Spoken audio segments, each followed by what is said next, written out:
2월이 가고 이제 3월이 다가오고 있습니다. 특히 올해 2월은 예년보다 더 빠르게 지나간 것 같습니다. 저는 개인적으로 성지순례도 갔다 오다 보니까 2월 시작했고 성지순례 갔다 오니까 2월이 끝나가고 있어요. 2월이 이렇게 빨랐나? 이렇게 지금 세상 낙심하고 있습니다. 2월에 한 게 없어요. 2월에. 한 번은 또 비기용으로 또 했지요. 그러다 보니까 주일도 그냥 휙 지나간 것 같아요. 과거의 시간은 항상 우리들에게 짧습니다. 그렇게 보면 우리가 1년 전도 금방 회상할 수 있고 10년 전도 회상할 수 있고 어렸을 때의 일도 금방 회상할 수 있어요. 어린 시절의 일들을 회상하는데 시간이 걸리지 않습니다. 과거에 대해서는 우리가 시공을 초월하는 사람들이에요. 그래서 항상 후회할 때도 한번 생각해 보십시오. 후회할 때도 태어나기 전을 후회해요. 왜 태어났을까? 그런 걸 후회해요. 시간이 걸리지 않습니다. 뒤로 돌아가는 거예요. 그래서 항상 과거의 시간은 짧고, 그런데 신기하게도 미래의 시간은 항상 길어요. 어떻게 될지 모릅니다. 무한한 가능성이 있습니다. 그래서 항상 우리는 과거에서는 우리가 세상이지만, 그래서 이렇게도 생각하고 저렇게 생각할 수 있지만 미래에 대해서는 우리가 속수무책이고 어떻게 할 수가 없습니다. 그런데 그 말은 과거는 결정되어 있지만 미래는 결정되어 있지 않다는 의미입니다. 미래에 뭐가 될지 우리는 모릅니다. 종종 신문 기사에 로또에 당첨되는 사람들 생각해 보십시오. 인생 역전하는 사람들 생각해 보십시오. 그들이 그 전에 자기가 그렇게 될 줄 알았겠습니까? 저는 몰랐죠. 갑자기 변화되는 것이죠. 그와 마찬가지로 우리가 미래에서 어떻게 될지, 얼마나 발전할지, 얼마나 성공할지, 얼마나 하나님의 은혜를 받고 변화될지, 그거는 아무도 모릅니다. 지금 안 믿는 사람도 미래에는 얼마나 신앙이 좋은 사람이 될지, 그건 아무도 모르는 거예요. 그래서 우리가 이 미래의 긴 미래, 먼 미래, 장구한 미래에 대해서 우리들은 항상 무엇을 해야 되냐면 하나님을 따라가야 됩니다. 왜냐하면 하나님은 미래의 하나님이시기 때문에 그렇습니다. 하나님은 미래의 모든 것을 하실 수 있습니다. 하나님은 모든 것의 주인이십니다. 과거에는 우리가 주인일 수 있지만 이렇게 저렇게 할 수 있었기를 바라고 또 그런 것에 대해서 에이 그럴 줄 알았어 이렇게 생각할 수 있겠지만 미래에 대해서는 함부로 말할 수 없어요. 어떻게 될지 모릅니다. 이 아이가 어떻게 될지 모릅니다. 이 사람이 어떻게 될지 모릅니다. 때로는 이 강아지가 어떻게 될 줄도 몰라요. 제가 예전에 어떤 분한테서 고민을 들었는데 강아지 한 마리를 데리고 왔는데 이 강아지가 얼마나 클지를 알지 못하겠다는 거예요. 그게 걱정이라는 거예요. 얘가 얼마나 클까? 그래서 알아봐 달라더라고요. 이 강아지가 무슨 종이고 얘가 크면 얼마나 크겠습니까? 제일 걱정하는 거는 대형견이 되는 거예요. 근데 알고 보니까 대형견이었어요. 대형견 새끼를 받아온 거예요. 그래서 안타깝지만 대형견입니다. 마음의 준비를 하세요. 그러니까 할 수 없군요. 넓은 마음을 준비해야 되겠네요. 시골에서의 그런 어떤 삶을 생각해야 되겠네요. 그렇게 생각하게도 됐습니다. 우리가 삶 속에서 종을 생각해 보면 개가 얼마나 클지를 알 수 있겠지만 그러나 사람은 어떻게 될지 모릅니다. 그 사람이 얼마나 훌륭한 사람이 될지, 얼마나 놀라운 사람이 될지, 앞으로 세상이 어떻게 변할지, 얼마나 세상은 더 테크놀로지가 발전되고 기술이 발전되고 도덕이 발전되고 문명이 발전돼서 얼마나 성장할지 우리는 알 수 없습니다. 그렇기 때문에 우리는 미래를 하나님께 의지해야 됩니다. 이렇게 하나님을 의지하면 하나님은 하나님의 계획 속에서 이루십니다. 하나님의 계획에 편승하는 것이에요. 내 계획을 따르는 게 아니라 하나님의 계획을 따르다 보면 그것에 순종하고 그것에 동행하다 보면 그게 이루어져요. 설계도가 있습니다. 설계도가 한 건축의 설계도가 있기도 하고 한 작품의 설계도가 있기도 하고 한 도시의 설계도가 있기도 해요. 어떤 설계도를 받겠습니까? 요 한 물건의 설계도를 받을 것입니까? 아니면 이 건축물의 설계도를 받을 것입니까? 아니면 이 도시의 설계도를 받을 것입니까? 거기에 따라서 이루어지는 게 다른 것입니다. 하나님의 뜻에 설계도가 있고 그것을 우리가 사모할 때 하나님은 때로 이 작품은 이렇게 설계해라 이런 설계도도 주시지만 이 건물은 이렇게 설계해라 그런 것도 주시지만 이 도시는 이렇게 설계해라 그런 것도 주십니다. 그래서 그런 걸 잘 따르고 계획하고 그리고 그것을 사모할 때 그때 그 일이 이루어지는 것입니다. 연세대가 언더우드 선교사를 통해 세워졌는데 그때 그 당시 언더우드 선교사님의 예화가 뭐냐면 고종 황제한테 이제 이렇게 사학을 세우려고 하니까 땅을 받을 수 있게 되었대. 근데 고종 황제가 처음에는 요 정도 땅이면 되겠느냐 그래서 그 신촌의 구석에 요 정도 땅을 마련을 해주니까 이 언더우드 선교사가 안 됩니다.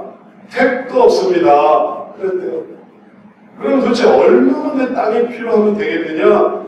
이 거리를 다 주십시오. 저 산까지 주십시오. 아니 건물 하나 짓는데 사학 하나 짓는데 무슨 땅을 그렇게 많이 필요하냐 했더니 우리나라에는 이보다 더 큰 대학이 많이 있습니다. 이보다 더 큰 대학도 많이 있습니다.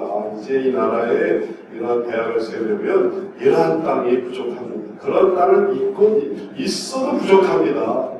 그래서 그 땅을 받았다는 거예요. 오늘날 생각하면 택도 없는 얘기겠죠. 그러나 넓은 땅과 넓은 교육과 넓은 세계를 본 사람에게는 수준이 달랐던 것이죠.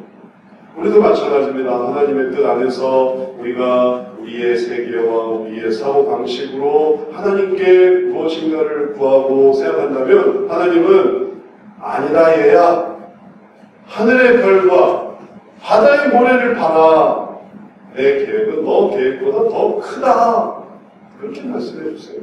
그러니 하나님 저는 그냥 조가생 상관을 짓고 그냥 여기서 안주하며 여기서 자리를 피고 싶습니다 할 때 하나님은 세계를 보게 하시는 것입니다. 그러니 우리가 하나님의 뜻을 따르며 순종하며 동행할 때 하나님의 뜻이 이루어지는 거예요. 그럴 때 발전이 이루어집니다. 그럴 때 하나님께서 기뻐하시는 성전이 이루어집니다. 오늘 학교에서의 말씀에서도 하나님이 성전의 이야기를 해주시는데 이 성전의 진정한 의미는 본질은 우리가 지난주에도 보았지만 하나님께서 보여주시는 변화와 순종 그 속에서 성전이 이루어지는 거예요. 지금 성전이 건축되다가 중단되었고 그 다음에 이제 하나는 말도 없는데 우리가 무슨 명분으로 이 성전을 다시 건축하겠다고 나무를 해오며 그리고 뭔가 시도를 하며 이거를 회복이라도 하겠습니까? 이유는 뭐 다리오 왕이 하라고 해서도 아니고 또 사람들이 하자고 해서도 아니고 하나님이 하라고 해서 하는 것입니다. 그때 그것이 순종이 되는 것입니다. 이게 하나님의 뜻이다. 학개선을 통해서 스룹바벨에게 총독 스룹바벨에게 대지상 여호수아에게 하신 말씀은 내가 하라고 하는 성전 건축을 해봐라 라는 거예요. 그러면 하나님이 성장하는 것이고 그러면 발전하는 것이고 그게 진정한 성전인 것입니다. 내가 하고 싶어서 만드는 요만큼만 만드는 그런 성전이 아니라 하나님이 하게 하시는 그런 성전을 만들 때에 그게 진정한 순종이고 그게 진정한 변화인 거예요. 그래서 하나님께서는 때로는 산꼭대기의 성전을 만들라 하면 산꼭대기의 성전을 만드는 거예요. 오지의 성전을 만들라 하면 오지의 성전을 만드는 거예요. 대도시의 성전을 만들라 하면 대도시의 성전을 만드는 거예요. 성전이 많은데 왜 또 성전을 만들라고 하십니까? 해도 그게 하나님의 뜻이면 거기에 순종할 때 그게 성전인 것입니다. 인간의 방식과 인간의 어떤 지혜대로 여기는 있으면 되겠고 있으면 안 되겠고 선택과 집중으로 없는 곳은 없애고 있는 곳은 하고 그래서 될 만한 성전은 세우고 안 될 성전은 없애고 이런 게 아니라 하나님의 뜻은 하나님의 계획에 순종할 때 이루어지는 것입니다. 성전이 그런 것이고 우리도 마찬가지입니다. 제 성전은, 제 마음의 성전은 요것만, 요 정도면 됩니다. 이게 성전이 아닙니다. 그건, 우리가 앞으로 보겠지만, 그건 신전이에요. 성전이 아니라 신전이 내 마음의 신전을 만든 거예요. 내 마음의 우상을 만든 거예요. 내가 안심하고 내가 마음 편하게 지낼 수 있는 나만의 신전을 만들어 세운 것뿐이지. 그래서 사람 안 만나도 좋고 신경 안 써도 좋고 내가 하고 싶은 거를 할 수 있는 나만의 세계, 그게 신전이죠. 거기서 복을 받고 거기서 위로를 얻고 거기서 기쁨을 얻고 집에서 내가 편안하게 예배드리고 혹은 내가 있고 싶은 데서 있고 하고 싶은 것을 하고 내가 거기서 원하는 것도 얻어야 되겠고 뭐도 얻어야 되겠고 나한테 도움이 될 만한 그걸 신전화하는 것이 성전의 우상 숭배화였고 성전에 다 그런 것을 끄집어내서 안식일도 어기고 혼인계약도 어기고 율법도 어기고 하지 말라는 걸 다 가져와서 성전을 우상화 만들었기 때문에 하나님께서 그거를 없애버리신 것이 첫 번째 솔로몬 성전이었던 것입니다. 그러나 하나님께서 이제 두 번째 성전, 나라가 패망했다가 다시 세워져서 만들어진 두 번째 성전은 이전 성전보다 더 나으리라고 했습니다. 바로 그런 이유 때문에 그런 것입니다. 그래서 오늘 함께 2장 9절 말씀에서 이 성전의 나중 영광이 이전 영광보다 크리라 만군의 여호와의 말이다. 내가 이곳에 평강을 주리라 만군의 여호와의 말이다. 만군의 여호와의 말이니라 만군의 여호와 말이라 계속 내가 진실로 너에게 이르노니 내가 진실로 너에게 이르노니 신약에서 예수님 하신 말씀과 똑같아요. 만군의 여호와의 말입니다. 만군의 여호와의 말입니다. 이전 성전의 영광보다 지금 성전의 영광이 크리라. 왜냐하면 그때는 그것이 우상 숭배화되었기 때문에 그렇습니다. 솔로몬 성전이 아무리 크고 화려하고 넓고 멋있으면 뭐하겠습니까? 솔로몬은 거기에 우상 그런 데 없었어요. 솔로몬은 성전만 지은 게 아니에요. 우상도 같이 데리고 왔어요. 그래서 많은 여인들과 이방인들과 결혼을 하고 그것으로 사회를 안정시키고 그러면서 성전을 유지했지만 결국은 그 이방 여인들이 다 우상도 끄집어들고 들어와서 결국은 이 성전이 우상화로 바뀝니다. 그래서 결국은 성전을 섬기면서 우상도 섬기는 전례 없는 아이러니한 모순적인 일들이 결국 그 나라를 하나님 보시기에 멸망하는 길로 이끌었습니다. 그러니 차라리 이제 그런 성전이 아닌 두 번째 성전을 나라가 망했다가 다시 세워졌던 그리고 그 순수함으로 세워진 물론 모습은 솔로몬 성전보다는 비교할 바가 없겠죠. 무너졌던 걸 다시 세웠으니 더 멋있게 할 수는 없었을 것입니다. 독립국가도 아니에요. 그냥 바벨론에서 허락해줘서 다시 만드는 것뿐이니까. 형식만 갖추었을 뿐입니다. 모습은 별 볼 일 없을지 몰라요. 그러나 본질은 더 새로웠는데 주님께서 이곳에 평강을 주신다 하셨기 때문에 두 번째 성전에 평강을 주신다. 어떻게 그게 더 평강이 될 수 있겠습니까? 더 멋있어야 평강 아닙니까? 더 화려해야 평강 아닙니까? 더 금으로 갖다 붙이고 그리고 또 더 성벽도 높고 성전벽도 높고 거기에 기물도 더 화려해야 그게 더 좋은 거 아닙니까? 그러면 다 허상의 뿐입니다. 본질이 필요해요. 본질의 두 번째 성전에 하나님께서 평강을 주신다 할 때 이 평강의 의미는 하나님께서 나중에 보여주시는 예수님과 관련이 되어 있습니다. 그 두 번째 성전, 완성된 그 두 번째 성전에 예수님이 오셨어요.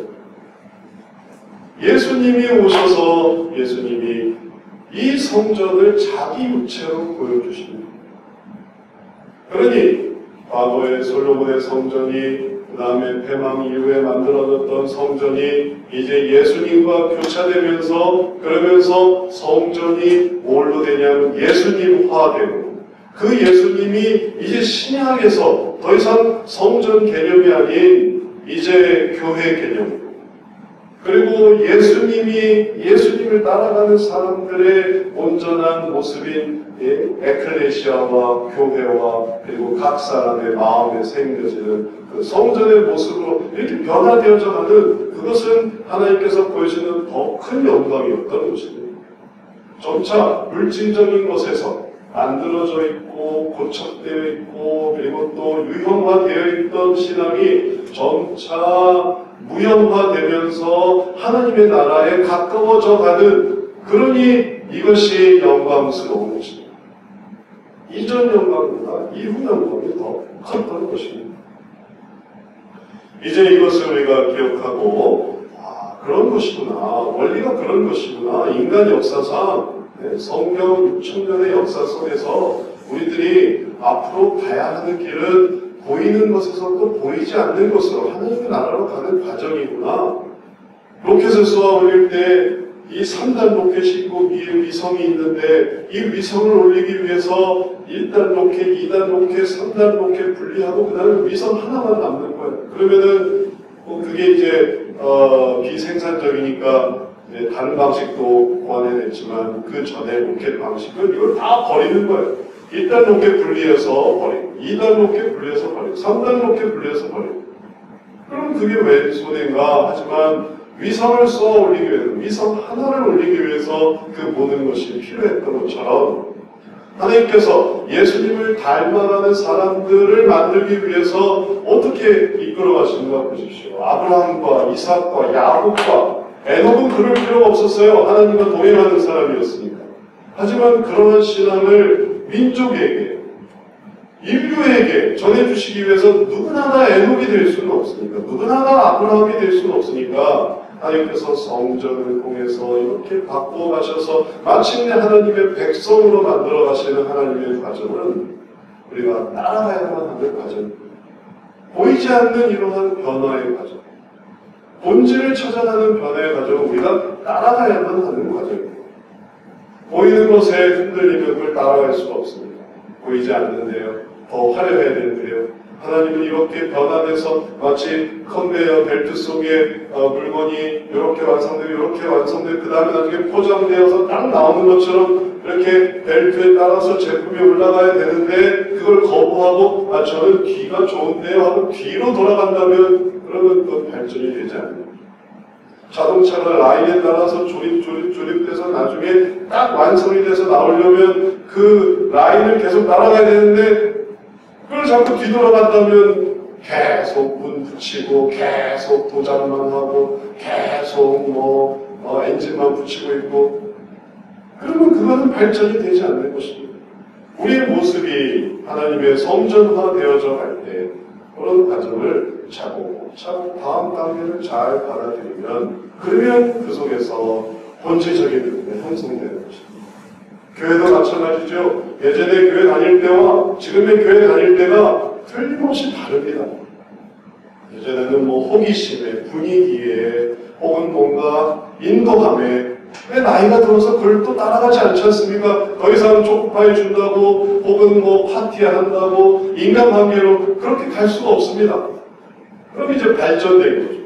내가 생각하고 고민하고 알아보고 검색하고 판단하고, 그러면 그 다음의 길을 가게 되면 거기서 발전이 이루어지는 것입니다. 그럼 예전의 것은 무의미했는가? 그렇지 않습니다. 그런 과정이 있어서 엄마와 함께 아빠와 함께 교회를 다녔습니다. 모태신앙입니다. 어렸을 때 교회를 다녔습니다. 그런 경험이 다 기반이 돼서 지금 다니는 교회가 이제 내가 의미가 있습니다. 가치가 있습니다. 여기서 하나님을 알게 되었습니다. 앞으로도 마찬가지예요. 앞으로 우리가 다닐 교회도 지금 우리가 다닐 교회보다 더 발전된 모습이에요. 예를 들어서 우리 교회가 나중에 더 부흥하고 발전한다고 한번 해보십시오. 기다리고 있지만, 우리가 그걸 기다리고 있지만,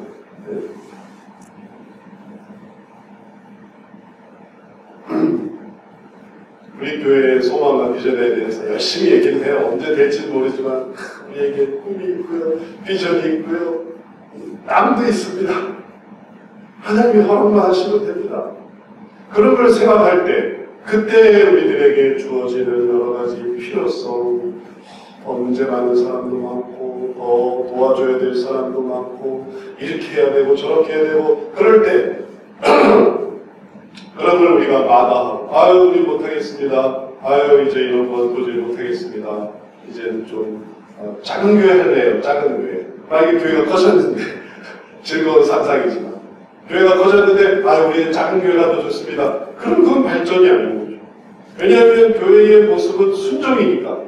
그 반대도 마찬가지입니다. 큰 교회 했다가 작은 교회 돼도 작은 교회는 못합니다. 우리는 큰 교회만 할 거예요. 작은 교회는 교회 같지가 않아요. 그럼 그것도 순종이 아닌 거예요. 사도 요한도 자기가 요한계시록을 하나님께서 계시와 그리고 또 비전에 집중하기 위해서 밤모섬에 유배했을 때 그는 거기서 그 속에서 성전되었고 거기서 교회되었어요. 그리고 그 사도 요한의 기념교회가 또 있는 거고 밤모라는 섬에 그걸 감당하고 그 유배를 감당하고 어려운 걸 감당할 때 그게 순종의 교회가 되는 거죠. 우리가 우리의 삶 속에서 그렇게 되어질 때 하나님의 성전으로 변화되고 발전되고 그리고 하나님께 영광을 돌리게 됩니다. 그래서 우리들은 항상 안주하려고 하지 말고 시간의 흐름에 안주하려고 하지 말고 하나님을 동행하려고 해야 돼요. 그게 본질이고 그게 우리의 발전이고 항상 왜냐하면 하나님은 거기에 다 이유가 있고 뜻이 있으니까 그러려니 하면 됩니다. 사람이 없으면 사람이 없는 게 뜻이겠거니 사람이 많으면 사람이 많은 게 뜻이겠거니 어려우면 어려운 게 뜻이겠거니 풍족하면 풍족한 게 뜻이겠거니 하고 거기서 어떻게 하면 하나님을 따라 나갈까? 그러면 그게 성전인 것입니다. 아니면 어떻게 되겠습니까? 아니면 그러면 그거는 하나님 보시기에 부끄럽고 부족한 거예요. 성지순례에 많이 갔다 와서 자료가 많아서 뭔가를 보여주고 싶어서 또 준비를 했어요. 계속 보여줄 거예요. 지금 자료가 너무너무 많아요. 한 몇 년을 우려먹을 것 같아요. 이게 뭐냐면 고린도 교회, 고린도 지역, 그리스의 고린도 지역이 있어. 고린도 문화가 있고 그 다음에 거기에 좀 더 가면 고린도 교회가 있고 거기 고린도 유적이 있어요. 거기에 사도 바울 기념교회가 있어요. 고린도 유적을 다 보고 나서 보는 사도 바울 기념교회인데 그 사도 바울 기념교회의 정면에 딱 가보면은 이런 벽화가 있습니다. 근데 아주 너무 정성 들여서 하나하나 크리스탈로 다 발라놓은 정성 들여서 벽화예요. 근데 그 이외에도 보았는데 그리스 정교회는 거기에 이제 그리스 정교회라고 하는데 그리스 정교회는 이런 벽화에 아주 열심히 냈습니다. 이런 벽화를 이제 헬라어로 이콘이라고 하고 그게 영어로 하면 아이콘이더라고요. 아이콘. 그러니까 이게 표현인 거예요. 표현. 벽화. 표현. 그래서 뭘 표현했는가 하면 사도 바울 기념교회니까 사도 바울이 예수님 만난 거. 그래서 이 장면이 사도 바울이 예수님을 만나는 장면이고 그래서 왼쪽에는 사도 바울 예수님 만나고 복음을 전하면서 핍박받는 거. 그 다음에 오른쪽에는 사람들한테 복음을 증거하는 거. 그 모든 게 어떻게 이루어졌느냐? 예수님을 만나니까 이루어졌다. 이렇게 설명하고 있는 거예요. 그래서 이게 벽화를 보면 이해가 돼요. 그리고 가이드가 설명해 주는데 왜 이렇게 벽화를 많이 그렸는가 하면 그 당시 사람들이 성경을 잘 모르니까 성경을 그림으로 표현했다는 거예요. 그래서 다음 교회 갈 때마다 그리스 정교회 교회들은 전부 벽화 투성이에요. 벽 하나가 그냥 놔도 법이 없어요. 우리는 벽을 그냥 가만히 내버려 두잖아요. 근데 그 정에 여기는 벽화를 딱 만들어놔요. 심지어는 위로도 만들어놔요. 우리는 그럴 필요가 없는, 우리는 그렇게 하지 않아요. 우리는 왜 그렇게 하지 않죠? 우리는 여기다가 벽화 안 올리고 위에 벽화, 전적에는 벽화. 사방에 벽화에 들어가면 모든 게 벽화예요. 벽을 제대로 그냥 벽색으로 놔둔 법이 없어요. 왜 그랬냐니까 성경을 그렇게 표현했다. 그럼 왜 그렇게 성경을 표현하는가 하면은 성경을 잘 모르니까 그랬다는 거예요. 근데 아이러니한 점은 성경이 나왔는데 성경이 그 이후에 알기 쉽게 번역이 되고 표현이 되고 나왔는데도 성경으로 들어가는 게 아니라 벽화에 매달려 있는 거예요. 성경이 나와 있으면 성경에서 나오는 이 스토리가 있지 않습니까? 예수님을 만나고 복음을 증거하고 복음을 나타내고 복음 때문에 고통당하고 그러면 그걸 따라갈 법도 하지 않습니까? 근데 그리스도교회는 선교는 안 해요. 선교는 그럼 왜 안 합니까? 선교는 서로마 교회에서 선교를 한다는 거예요.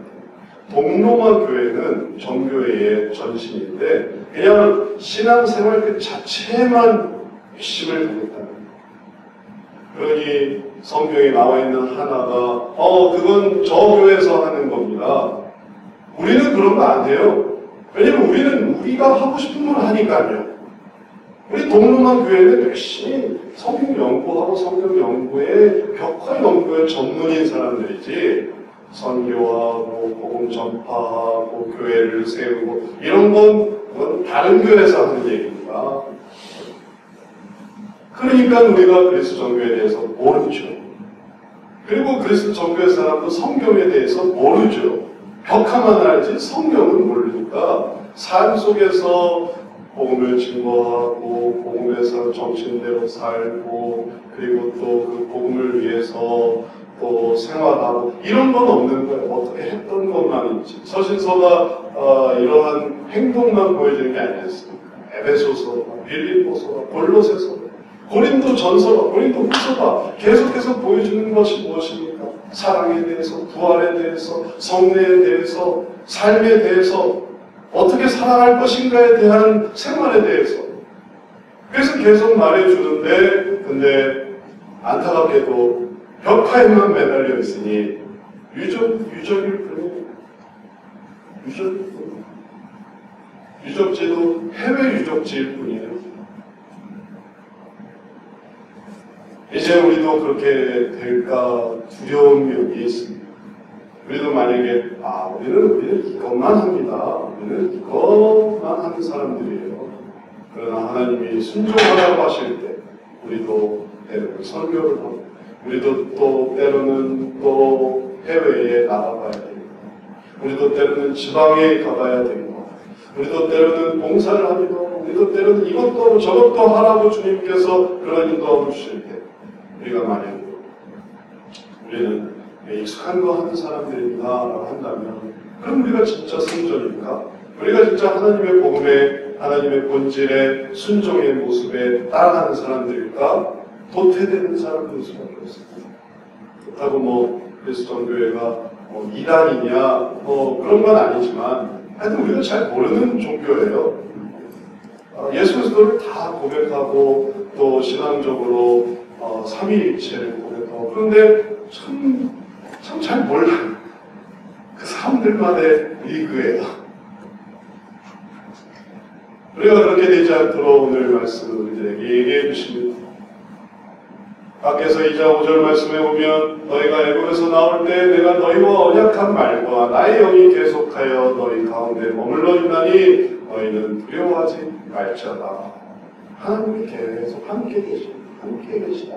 그러니 그 영을 따라 그 인도하심을 따라 움직이려고 할 때 두려워하지 않게 되고 하나님의 두 번째 성전을 만드는 그것이 기쁜 것임을 알고 그 영광이 더 귀한 것임을 알고 이전 영광에 비교해서 낙심하거나 두려워하거나 걱정하거나 이러지 않고 이게 참 귀한 거구나 이건 새로운 것이고 하나님과 함께하는 것이구나 그 영이 하나님의 영이 함께하는 것이구나 생각할 때 기쁨이 많아지는 것입니다.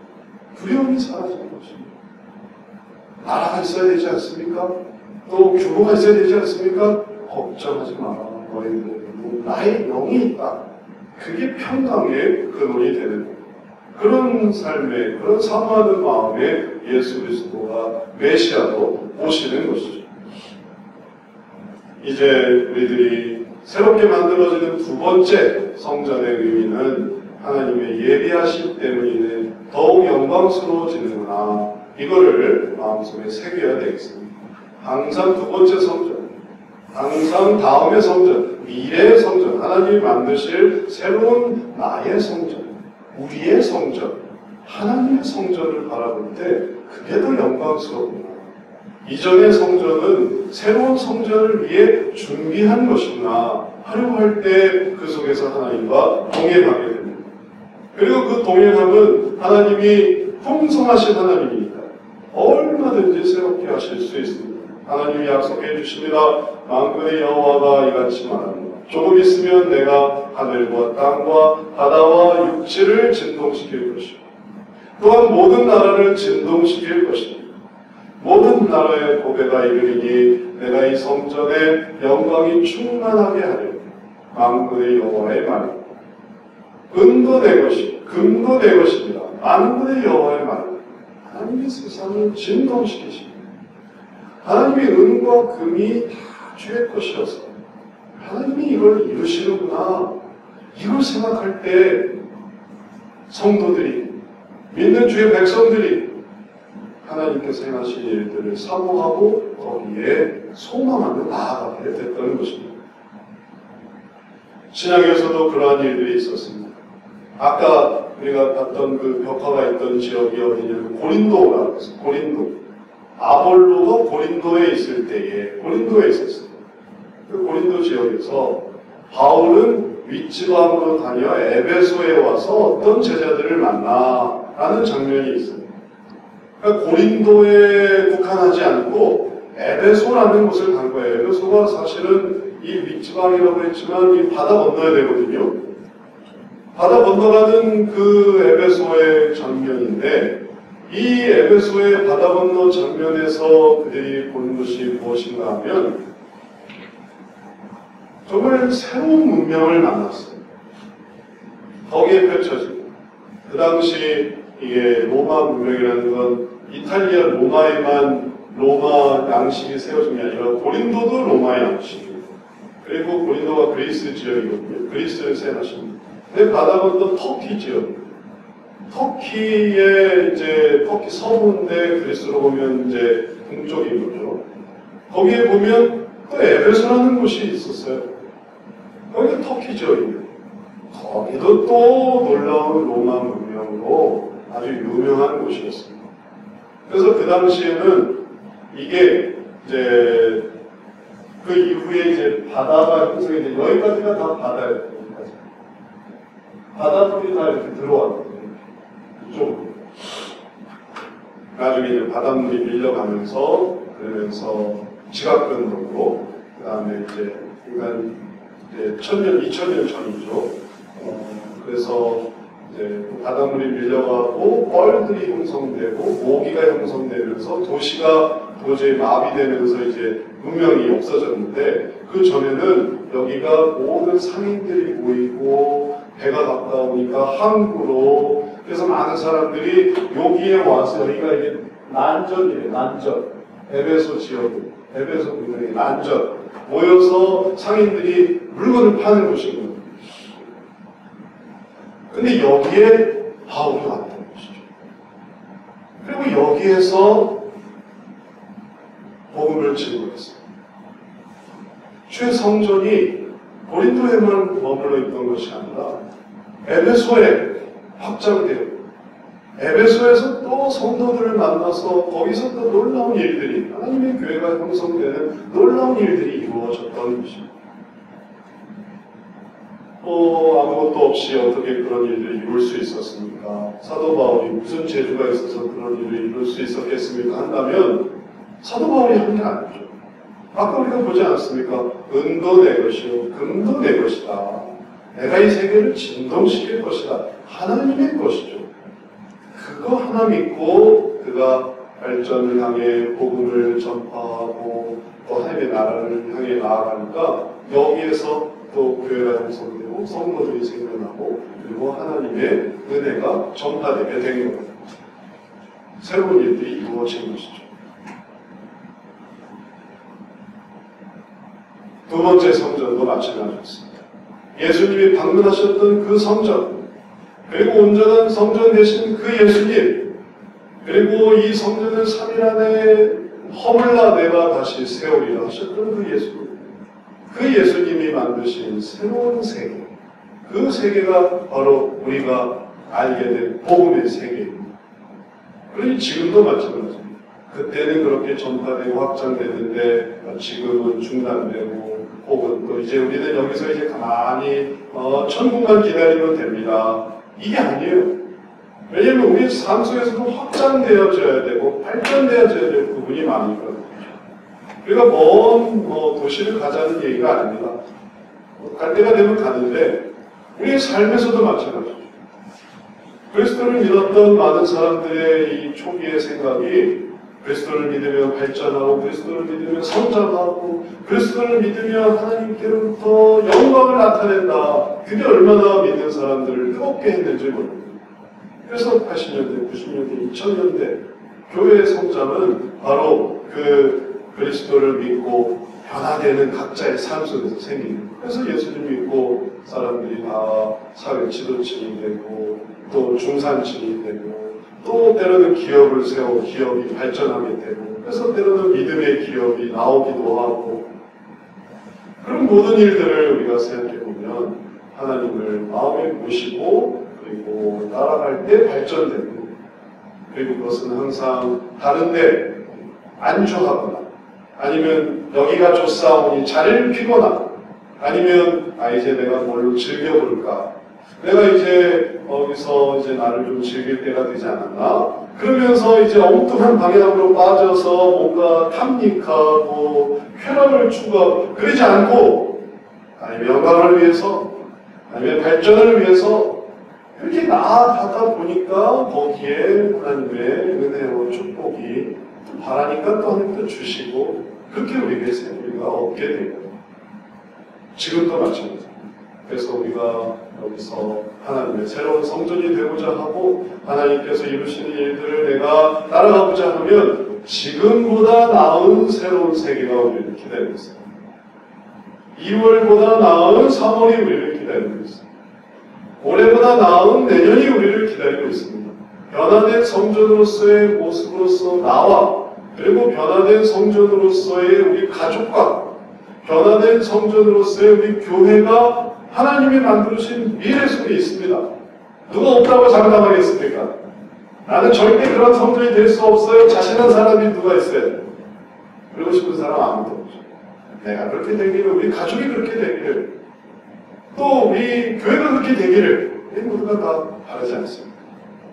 그러니 주님을 바라보고 따라 나아가면 됩니다. 이제 이렇게 따라 나아가려고 할 때 우리 마음속에 가져야 되는 것은 기존의 것에 매이는 게 아니에요. 기존의 것이 아니라 새로운 것을 항상 바라봐요. 새로운 거 해보자. 새로운 거. 하나님이 인도하시는 거 해보자. 하나님이 이끄시는 거. 하나님은 계속 우리를 이렇게 발전해서 하나님의 나라의 천국의 모습으로 인도하시는데 그런 걸 우리가 지금 부지런히 해오고 있는데 계속 그걸 가야죠. 그걸 역행하면 어떻게 되겠습니까? 역행하는 대로 문제가 생겨요. 유대인들에게는 세 번째 성전에 대한 소망이 있대요. 첫 번째 성전이 솔로몬, 두 번째 성전이 포로 이후에 세워진 성전입니다. 유대인들의 세 번째 성전이 뭔지 아십니까? 이게 통곡의 벽이에요. 예루살렘 통곡의 벽.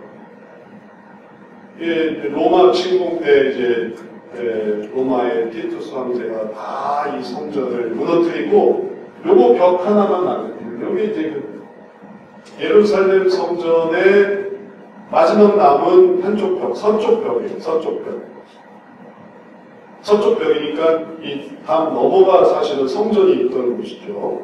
근데 다 무너뜨리고 이 서쪽 벽 하나만 남았어요. 이거 왜 남겼는지는 미지수예요. 흔적을 남기기 위해서나 부수기 어려웠거나 하여튼 서쪽 벽이 남았어요. 그래서 여기서 우리가 아는 통곡의 벽이 돼서 사람들이 여기 모여가지고 와서 통곡하고 괴로워하고 옛날에 아쉬워 그런다는. 근데 유대인들의 꿈이 뭐냐면은 세 번째 성전을 세우는 거예요. 여기다가 이걸 기초로 해서 그러면 세 번째 성전을 세우려면 뭘 해야 되냐 하면은 이거를 없애야 돼요. 이게 뭐냐면 이게 이슬람 모스크예요. 이 모스크가 이 성전 안쪽에 있는 거예요. 그래서 이 예루살렘이 엎치락뒤치락 한 번은 기독교가 한 번은 이슬람이 엎치락뒤치락하면서 이슬람이 점령했을 때 모스크를 떡하니 세우면서 뭐라고 했냐면 여기가 선지자 마호멧이 승천하는 곳이다 해가지고 모스크를 이렇게 딱 세워놨다. 그러니까 이게 너무너무 신성한 곳이에요. 이슬람에서. 그래서 이슬람 너머에 요르단이 있고 요르단 위에 이제 이란, 이라크 모든 중동 국가가 다 있는데 이거 건드리면 이게 뭐예요? 3차 대전이다. 3차 대전. 유대인들은 호시탐탐 끊임없이 이제 세 번째 성전을 세워야 우리 역사가 완성됐다. 거기에 이제 집착하고 있고 이슬람대로 눈에 그냥 불을 켜고 저거 건드리는 걸 그냥 가만두지 않겠다 하고 이게 또 세계의 이제 또 하나의 화약고라는 거예요. 뭐에 집착하고 있느냐? 첫 번째, 두 번째, 세 번째 성전 그 위치, 그 장소 여기에 이제 집착하고 있는 거예요. 그래서 여기서 이제 빵 터질 날 가능성이 있는 거죠. 안 그러고 그냥 가만히 있으면 그런 별일 없는데 이런 건 큰 의미는 없다. 그러면 별이 없는데 이게 큰 의미가 있어. 우리는 여기도 성전을 세워야 돼 하면은 이제 난리 나는 거죠. 근데 그런 게 딱 우리 삶에도 있습니다. 하나님의 성전을 만들어가야 되는데 우리가 우리 신전 이거 건드리면 큰일 난다. 내 신전 이건 내가 절대로 사수해야 돼. 그래서 내가 좋아하는 시간, 내가 좋아하는 습성, 내가 좋아하는 어떤 스타일 그걸 고수하고 그걸 성전으로 바꾸려고 하지 않으면은 그런 또 다른 위기와 갈등이 생기는 거죠. 하나님의 성전은 항상 본질이 하나님께 그걸 위해서 이걸 버리는 것입니다. 이걸 추구하는 게 아니라. 그래서 성전을 섬기고 하나님을 섬기고 우리의 삶이 하나님께서 기뻐하시는 걸로 가려고 하면 때로는 권위도 내려놓고 때로는 자기가 갖고 있던 즐거움도 내려놓고 내가 성전돼야지 하면 우리의 삶이 성전이 되면서 진정한 성전은 하나님의 나라로 가는 거예요. 우리 가족의 성전도 한번 생각해 보십시오. 우리 가족이 성전 되기를 원하면 바로 그걸 사모해야 우리 가족이 성전 되는 거지. 나는 내 시간이 있고 또 하고 싶지 않고 그럼 어떻게 성전 되겠습니까? 예를 들어서 온 가족이 모여서 기도를 하자. 그런 시간을 한번 갖는다고 생각해요. 일주일에 한 번 온 가족이 모였을 때 매일은 좀 어렵더라도 일주일에 한 번씩 우리 다 같이 모여서 기도하자. 혹은 예배 드리자 한번 해보세요. 그러면 어떻게 되겠습니까? 난리 나겠죠. 자기의 소중한 시간을 왜 뺐느냐, 왜 TV를 꺼야 되며, 왜 방에서 나와야 되며, 한번 해보세요. 얼마나 반응이 심각할까? 3차 세계대전. 가족의 3차 대전. 그런 걸 다 피해서, 혹은 그런 걸 극복해서, 내가 이 가정을 성전 삼아보자. 그러면 광고 시간에 TV가 끝나는 광고 시간. 혹은 미리 예보를 해서 저녁 9시 아니면 10시, 11시에 아니면 식사 후든 하여튼 시간을 좀 말하면서 기도하자. 우리 가정을 성전 삼아보자. 손잡고 같이 기도하자. 우리 엄마를 위해서 기도하자. 아빠를 위해서 기도하자. 우리 아들을 놓고 나를 놓고 기도하자. 그런 시간을 한번 가져보세요. 그럼 얼마나 가족이 성전 되겠습니까? 우리가 또 시간을 놓고 교회를 위해서 기도하자. 그리고 교회를 통해 하나님의 나라를 우리가 바라보자. 두 번째로 더 크게 하셨다. 그래서 지난 일은 우리가 내가 좋았던 나빴던 더 새로운 게 좋은 거예요. 그런 걸 우리가 바라보자 하면은 그게 하나님의 섬기는 삶인 것이죠. 그렇게 되는 게 중요합니다. 밖에서를 통해서 우리는 그러기 위해서 하나님을 바라보고 그럴 수 있는 하나님의 가능성을 찾는 것이죠. 그래서 은도 내 것이요 금도 내 것이요 이전 영광을 나중 영광보다 더 크게 하겠다. 이전의 영광이 예전의 영광보다 더 크게 하겠다 하시는 그 말씀을 우리가 사모해야 되겠습니다. 말씀을 마치겠습니다. 우리를 성전 삼으시고 우리의 삶을 성전 삼으시고 우리의 교회를 더 새로운 성전 삼으시고 이런 하나님을 더 따라 나아가서 하나님의 가능성에 의지하고 순종하고 아름다운 모습 만들어 가시는 귀한 성도 되시기를 주의 이름으로 축원합니다. 사랑의 주님.